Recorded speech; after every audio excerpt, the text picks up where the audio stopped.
വിവാഹത്തിന് പിന്നാലെ സിനിമയിൽ നിന്നും ചെറിയ ഇടവേളയെടുത്ത താരമാണ് ജ്യോതികൃഷ്ണ. 2011 പുറത്തിറങ്ങിയ മമ്മൂട്ടി ചിത്രം ബോംബെ മാർച്ചിലൂടെയാണ് ജ്യോതികൃഷ്ണ മലയാള ലോകത്തേക്ക് എത്തുന്നത്. ലാസ്റ്റ് ബെഞ്ച്, ഓർക്കൂട്ട്, ഒരു ഓർമ്മക്കൂട്ട്, ഗോഡ് ഫോർ സെയിൽ, ലിസമ്മയുടെ വീട്, ഞാൻ, ലൈഫ് ഓഫ് ജോസുട്ടി തുടങ്ങിയ ചിത്രങ്ങളിലും താരം അഭിനയിച്ചു. മഞ്ജു വാര്യർ പ്രധാന കഥാപാത്രത്തെ അവതരിപ്പിച്ച ആമി എന്ന ചിത്രത്തിലാണ് താരം അവസാനമായി അഭിനയിച്ചത്. ഭർത്താവിനും മകനുമൊപ്പം ദുബായിൽ സെറ്റിൽഡ് ആയിരുന്ന ജ്യോതികൃഷ്ണ ഇപ്പോൾ മലയാള ചലച്ചിത്ര ലോകത്തേക്കുള്ള തിരിച്ചുവരവിനുള്ള ഒരുക്കത്തിലാണ്. അതോടൊപ്പം തന്നെ നടി ആക്രമിക്കപ്പെട്ട കേസിലെ തൻ്റെ നിലപാടും തുറന്നു പറഞ്ഞിരിക്കുകയാണ് താരം. മൂവി വേൾഡ് മീഡിയ എന്ന യൂട്യൂബ് ചാനലിന് നൽകിയ പ്രത്യേക അഭിമുഖത്തിൽ സംസാരിക്കുകയായിരുന്നു താരം. ദിലീപേട്ടൻ്റെ സെറ്റിൽ നമ്മൾ ചിരിച്ചൊരു വഴിക്കാവും. ആദ്യം കാണുന്ന സമയത്ത് വ്യക്തിയാണെങ്കിലും ഒരുപാട് വർഷത്തെ പരിചയം പോലെയാണ് പെരുമാറുക.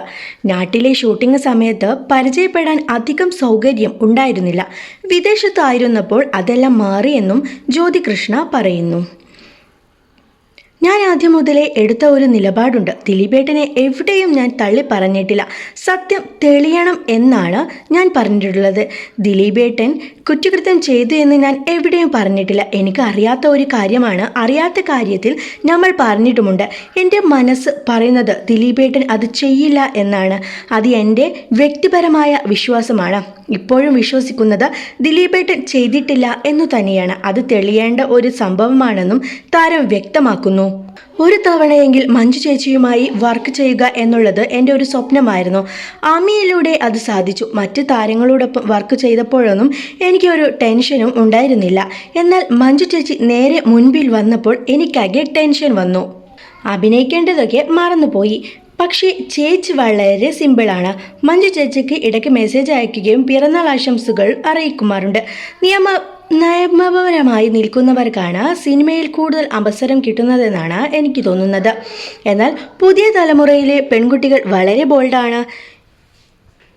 തങ്ങളുടെ കഴിവിൽ അവർക്ക് വലിയ വിശ്വാസമാണ് കിട്ടാനുള്ളത്. തങ്ങൾക്ക് കിട്ടുക തന്നെ ചെയ്യും എന്നതാണ് അവരുടെ വിശ്വാസം. അവർ തങ്ങളുടെ അഭിപ്രായം പറയുന്നു. സോഷ്യൽ മീഡിയയിൽ ആളുകൾ എന്ത് പറയുന്നുവെന്നൊന്നും അവർ നോക്കാറില്ല. തൻ്റെ അഭിപ്രായങ്ങൾ പലപ്പോഴും സോഷ്യൽ മീഡിയയിലൂടെയും മറ്റും തുറന്നു പറഞ്ഞിട്ടുള്ള വ്യക്തിയാണ് ഞാൻ. അതുകൊണ്ടൊക്കെ തന്നെയാണ് സിനിമയില്ലാതെ ഒരുപാട് നാൾ വീട്ടിൽ ഇരിക്കേണ്ടി വന്നത്. എല്ലാ മേഖലയിലുമുള്ള ഒരു കാര്യമാണിത്. പ്രായം കൂടുന്തോറുമാണ് ഓരോ കാര്യങ്ങളും പഠിച്ചു വരുന്നത്. പറഞ്ഞത് പലതും വേണ്ടായിരുന്നുവെന്ന് ഇപ്പോൾ തോന്നുന്നുവെന്നും താരം കൂട്ടിച്ചേർത്തു.